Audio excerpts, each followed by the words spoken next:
ఇప్పుడు ఉన్నటువంటి చంద్రబాబు నాయుడు విజనే చాలా బాగుంది.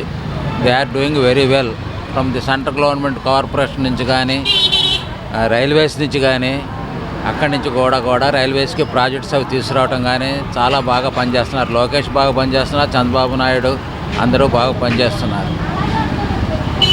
ఇది కంటిన్యూస్గా ఈ అభివృద్ధి ఇట్లాగే కనుకుంటే 5 ఏళ్ళలో మన ఆంధ్రప్రదేశ్ నెంబర్ 1 అవుతుంది. చంద్రబాబు నాయుడు గారు చెప్పినట్టు జగన్ వస్తాడు, నేనేదో చేస్తాను పెరుగుతాననేది లేదు. ఎందుకంటే గత 5 ఏళ్ళు పనిచేసింది ఆయన ఏం పెరిగాడో తెలుసు, ఆయన ఏం చేసింది ఏం లేదు. ఏదైనా అవాంతరాలకు కానీ వాటికి కానీ సింగనగర్ అవంతరం కానీ చంద్రబాబు నాయుడు బాగా పనిచేశాడు. ఏదైనా అది ఇప్పుడే కదా, అది తుఫాను వచ్చినప్పుడు కూడా వైజాగ్ కూడా చాలా బాగా వర్క్ చేశాడు. ఇంప్లిమెంటేషన్ అనేది ఉండాలి కానీ పాలసీ చెప్పుకోవడం నేను అది చేస్తాను అనేది ఇట్ ఈజ్ నాట్ కరెక్ట్. ఇప్పుడున్న గవర్నమెంట్ అభివృద్ధి దిశలో చాలా బాగా పనిచేస్తుంది. సెంట్రల్ మినిస్టర్స్తో బాగా కోఆపరేషన్ అయిపోయి చేస్తున్నారు. ఈవెన్ సెంట్రల్ గవర్నమెంటే చెప్పుకుంది చంద్రబాబు నాయుడు బాగా కోఆపరేట్ చేస్తున్నాడు సైట్స్కి వాటికి అనేది. మరి గత 5 ఏళ్ళలో ఈ డెవలప్మెంట్ ఎక్కడుంది? లేదు. కాబట్టి విజన్ అనేది చంద్రబాబు నాయుడుదే కరెక్టు.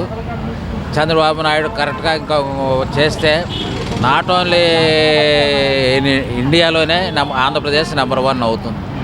ఈసారి మేమే గెలుస్తాము, ప్రజలు మా పక్షాన ఉన్నారు, అంతా ఒట్టిదే, ఏమీ లేదు. వాళ్ళు ఏం గెలుస్తారండి? ఏం చెప్పుకొని గెలుస్తారు? ఏం చెప్పుకొని గెలిచేది ఏం లేదు. పేపర్లో చూస్తే గత 5 ఏళ్ళలో అన్ని స్కాండల్సే, భూ స్కాండల్స్, కేసు స్కాండల్స్, ఆ పలమనేరు, తిరుపతి ఏంటి, ఇక్కడేంటి, కాకినాడ ఏంటి, ఇవన్నీ స్కాండల్సే కదా. అసలు అనవసరం. అతను రిటైర్ అయిపోయి విజయసాయిరెడ్డి చెప్పినట్టు ఏది పొలం పనులు చేసుకోవటం, చేసుకోవటం. ఆయన కూడా ఒక మిల్లు ఏదన్నా పెట్టుకొని వాళ్ళకెటు బైరెటీస్ గన్లు అవన్నీ ఉంటాయి కదా, కూర్చొని వ్యాపారం చేసుకోవటం best. There is no administration. ఎందుకంటే వాళ్ళ అడ్మినిస్ట్రేషన్ రాంగులో ఆ అమ్మాయి ఉంది బాంబే సినీ నటి. ఆ సినీ నటిలో వాళ్ళు 3 ఎస్పీలు ఎస్సీలు చేసింది అరాచకం ఉంది చూసారా? ఎవరు కూడా ఒప్పుకునేది కాదు. అది it is a wrong thing అన్నమాట. వాళ్ళ పరిపాలనకి అది ఒకటే ఉదాహరణ. ఏంటి, ముందుగానే విమానం టికెట్లు బుక్ చేసుకోవటం, వెళ్ళటం, ఆ అమ్మాయిని తీసుకురావటం, అరేంజ్ చేయటం, ఇవన్నీ ఏంటండి? ఇవన్నీ ఏంటి? ఏ రాజకీయం ఎవరు చెబితే చేశారు ఇవన్నీ? వీటికి సమాధానం చెప్పమానండి. ఆ ఒక్కదాని సమాధానం చాలు. ఆయన పరిపాలనలో ఆ సినిమా యాక్టర్ ఎంపైర్ అంటే దౌలత, ఆ అమ్మాయి ఒక్క చేసిన దానికి, ఆ అమ్మాయి ఒక్క చెప్పిన దానికి చాలు. ఆ ఒక్క ఇన్సిడెంట్ చాలు వాళ్ళకి.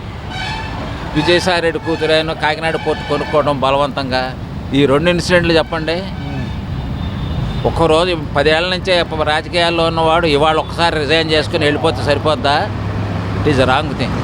ఇంకా వాళ్ళు వస్తారు చేస్తారనేది భ్రమ. అనవసరం వాళ్ళ గురించి మాట్లాడుకోవటం.